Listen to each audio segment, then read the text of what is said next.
Hi, my name's Alex. I'm 28 and I currently live in Hoboken, New Jersey, but I work in New York in the city. For work, I'm a jewelry authenticator. So basically what I do is I catch fake luxury jewelry for a living. It's very niche, but I love my job so much, and I think it's primed me to be the absolute perfect candidate for the Traitors. Some may say I would even have an advantage, right? I'm used to these really high level attention to detail.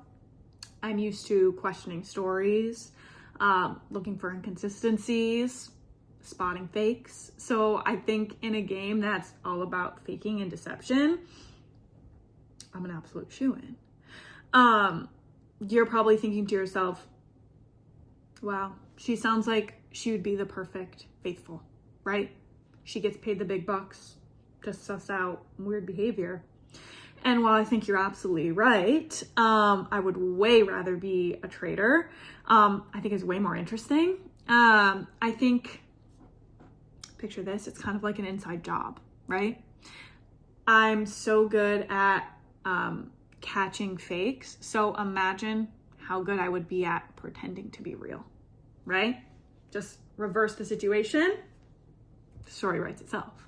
I think in terms of a strategy, I think having solid evidence at the round table of things that you've planted throughout is best. So what I'm picturing is like sometimes being on the wrong side of a vote on purpose.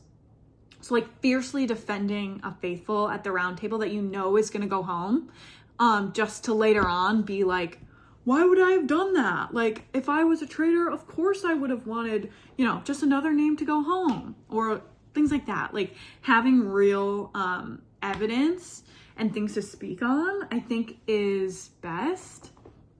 I feel like sometimes traitors get to the end and they're like, or maybe not even to the end, but their name gets thrown out at the round table and they're like, I would have never murdered Sally. Like, but this is Peacock and we're not like actually murdering people. So that's not really like evidence. But I think having like real things to speak on like that and being like, why would I have done that? That's stupid. Is how you win. I won't bore you with the details and the lore, but I'm also a prolific mafia player, which is a game that's very similar to Traitors. But yeah, so I think basically my whole life is led up to this very moment, and I think you have no choice but to cast me in the Traitors. So Alan, I'll see you in Scotland. I've got my passport, and yeah, toodles. I'll see you there.